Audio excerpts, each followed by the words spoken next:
In the long history of the Roman Empire, some names loom large: Caesar, Augustus, Marcus Aurelius, Hadrian.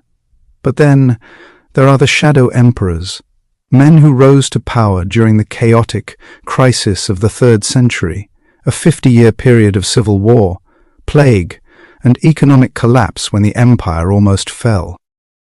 Today, we're looking at a physical survivor of that chaos, a silver Antoninian os of Emperor Aemilianus. He reigned for roughly 90 days in the year 253 AD. Because his reign was so incredibly short, finding a coin like this in the condition it's in is pretty rare. Also, the only images we have of Aemilian are from his coins, as we don't have any statues depicting his face. So if it wasn't for his coins, we wouldn't even know how he looked like. Let's now look a bit closer at the obverse. You can see the portrait of Aemilianus facing towards the right. He's seen wearing a radiate crown. Those spikes represent the rays of the sun, which was the standard for an Antoninianus. The inscription reads, Imperator Aemilianus Pius Felix Augustus. This translates to Emperor Aemilianus, the devoted and fortunate emperor. Pius fell translates roughly to the devoted and fortunate. In the mid-3rd century, emperors were desperate.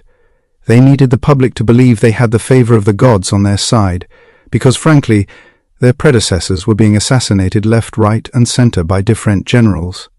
Ironically, Aemilianus was actually one of those generals himself.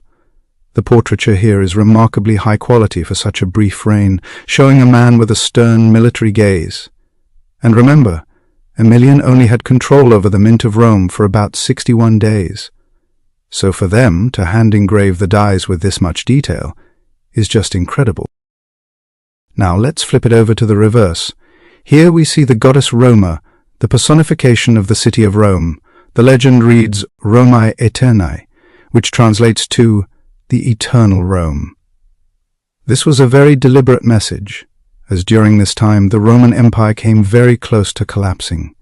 So to reinforce the idea that Rome was this eternal empire that already stood for over 1,000 years, they struck this very symbolic and powerful message on the coins. Now look closely at what Roma is holding.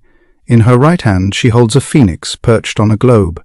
This is another example of heavy-handed symbolism. The phoenix represents rebirth, and the globe represents the known world. Aemilian was trying to send a message that the empire is crumbling, but under my rule, Rome will be reborn and last forever. Owning a coin of Aemilianus isn't just about owning ancient silver. It's about holding a piece of a 92-day window in history. It represents the height of Roman instability and the desperate propaganda used to keep the dream of an eternal Rome alive. Hope you liked this video, and I'll see you in the next one.